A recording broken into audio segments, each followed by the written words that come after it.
Princess Anne has spoken, and the world is not ready to look away. What unfolded on that BBC documentary clip, now circulating at lightning speed across social platforms, is nothing short of a seismic moment for the royal family. Viewers are calling it the most unfiltered statement from a senior royal in decades, and the numbers back that urgency. More than 18 million views within 2 days, hashtags climbing into global trending lists, and public curiosity spiking in a way not seen since the Oprah interview of 2021. This is not a moment to skip, not a headline to scroll past. It is the kind of revelation that rewrites the conversation. Tonight we revisit exactly what was said and why it hit with such force. According to palace insiders, tension has been accumulating for more than 7 years, stretching back to the early days of the Sussex transition. Anne, steadfast and famously disciplined, has watched silently as the monarchy navigated declining public confidence, down from roughly 75% in 2018 to barely above 50% in 2024. For someone who has spent a lifetime prioritizing duty over drama, insiders say she reached a personal threshold. Her words, delivered without flourish or hesitation, cut through speculation. She pointed directly to miscommunications, misinterpretations, and persistent outreach from Meghan that allegedly contributed to widening fractures inside the family. One aide described her tone as controlled truth, the kind Anne uses when she wants the public to understand that her patience has expired.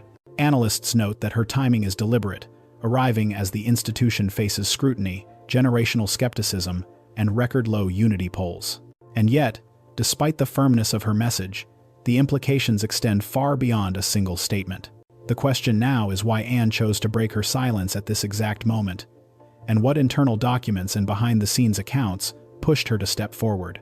That is where the deeper story begins, and why you will want to stay with this investigation as it unfolds. The internal communications are where the story sharpens, and according to aides who handled coordination during the early Sussex years, the scale of the problem was far greater than the public ever realized. Between the spring of 2018 and the end of 2019, palace staff logged more than 300 emails and close to 50 calls linked to attempts to clarify misunderstandings, defend positions, or correct narratives that had already begun circulating privately. What sounded like routine administrative traffic later came to be viewed as the backbone of a communication breakdown that spiraled into something far more personal.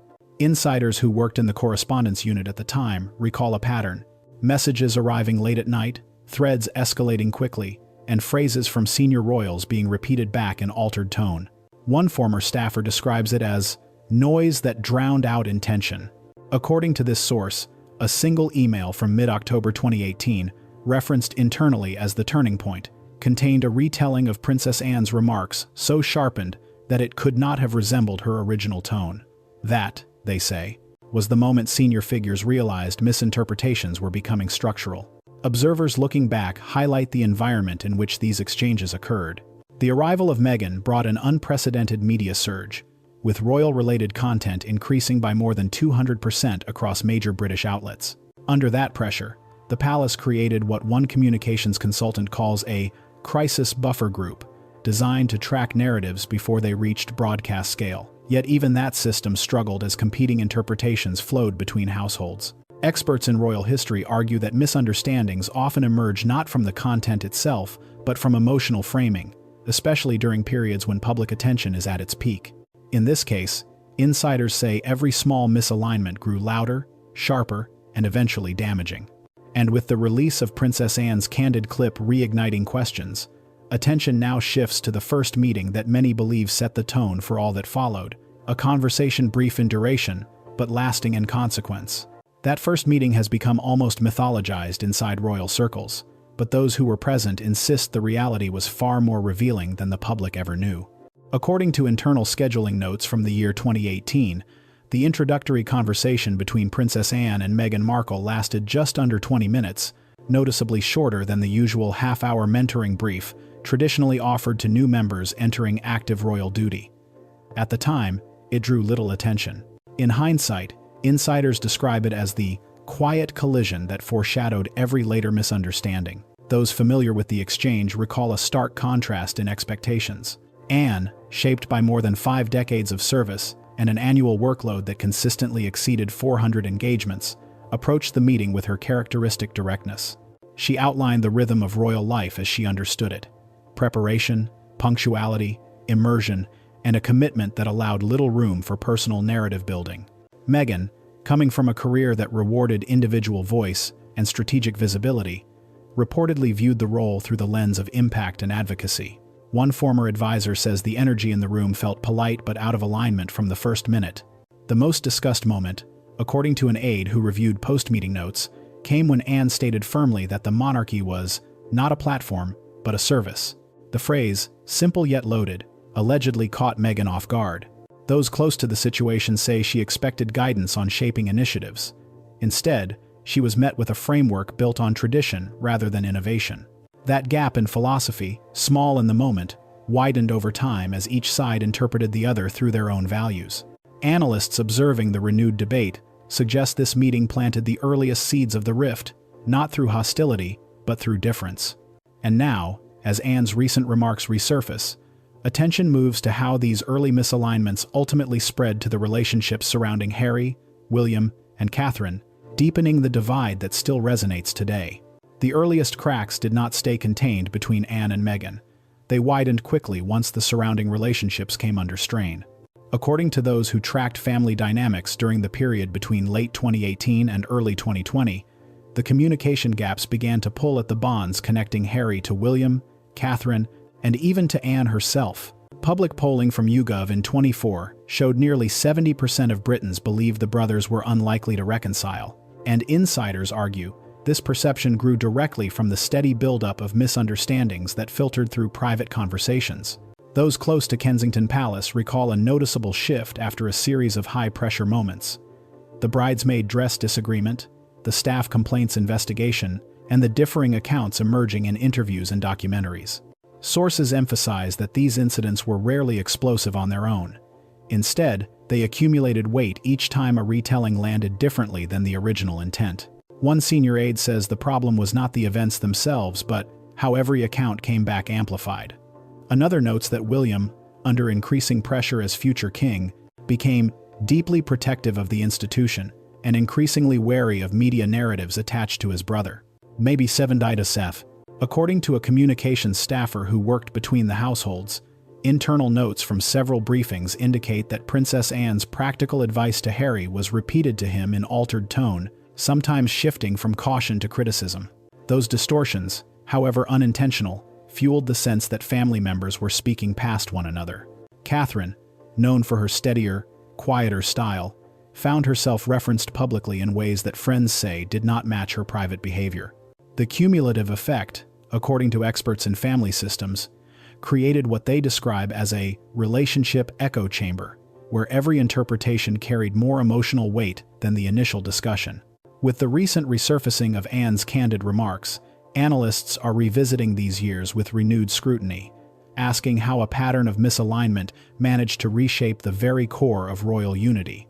And now the focus shifts upward, toward the person responsible for stabilizing the institution during its most turbulent periods, King Charles, whose own challenges would soon intensify the pressure on every rift already in motion. The strain on the institution grew sharper once the responsibility for maintaining stability rested squarely on King Charles, whose reign entered a challenging phase as he navigated both public duty and personal health concerns. By the year 2025, approval ratings for the monarch had slipped to under 50%, marking one of the lowest points recorded in 3 decades, according to data from major British polling firms. Analysts note that this decline was not tied to a single controversy, but to an accumulating sense of unease. Questions about the future of the monarchy, economic pressures within the United Kingdom, and the persistent perception of division inside the royal household. For those familiar with the atmosphere surrounding the palace during this time, Charles's focus shifted increasingly toward safeguarding institutional continuity. Sources close to his advisory circle say that Anne's recent comments resonated deeply with him, not because they targeted any individual, but because they addressed a larger problem: the erosion of internal unity at a moment when public trust was already fragile. One insider described her statement as the message Charles could not deliver himself, given his role as reigning sovereign and the scrutiny over his health. With chemotherapy updates circulating and public briefings delivered cautiously, the king was said to be balancing compassion with the need to project stability. Observers note that William and Catherine played a crucial role during this period, stepping into more visible public engagements. William intensified his work on homelessness initiatives, while Catherine, recovering from her own health challenges earlier in the year, focused on projects that reinforced the family's commitment to service. Commentators argue that this deliberate emphasis on steady leadership was meant to counteract the narrative of fragmentation, offering a calm contrast to the increasingly volatile discussions online. Yet the public response remained split. On platforms such as X, threads praising Anne's forthrightness ran parallel to messages questioning whether the monarchy should have intervened earlier to prevent tensions from escalating. Some users, echoing long-standing concerns, suggested the institution had been too soft on narrative conflicts, while others argued that external scrutiny unfairly magnified private disagreements.